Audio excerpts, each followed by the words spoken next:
Nasawi ang isang pulis matapos pagbabarilin ng hindi pa kilalang salarin sa Tunggol, Dato Montawal, Maguindanao del Sur habang bumibili ng tinapay. Ang detalye mula kay Joelyn de la Cruz. Kinilala ang biktima na si Patrolman Jomar Kalantungan, 33 taong gulang residente ng sitio Lumayog, Cayaga, Cabacan, North Cotabato.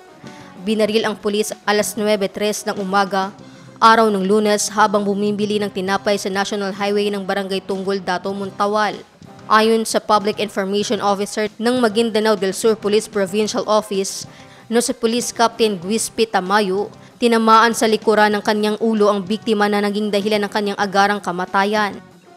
So ang pinaka-mother unit po kasi nito ni Patrolman is yung sa RMF B14 po. So na-augment lang po sila dito sa Dato Montawal Municipal Police Station dahil po doong nakalipas nga po na eleksyon to ensure yung ating pong eleksyon ay magiging smooth at safety po. Ayun po yung augmented personnel na ibinaba ng regional office po natin. Nagkakandak pa po ng in-depth investigation yung ating municipal police station at in-ensure po ng ating buting regional director na pumunta po immediately doon po sa lugar yung ating pong Regional Director, Police Brigadier General Romeo J. Macapas at ang ating din pong Provincial Director, Police Colonel Ryan B.C. Paloma ay pinapunta po ang ating Deputy Provincial Director for Operations, Police Lieutenant Colonel J.K. Sintuan para po siguraduhin ang sitwasyon sa lugar at ma-ensure po na gagawa po ng malalimang investigation para po sa insidente nito.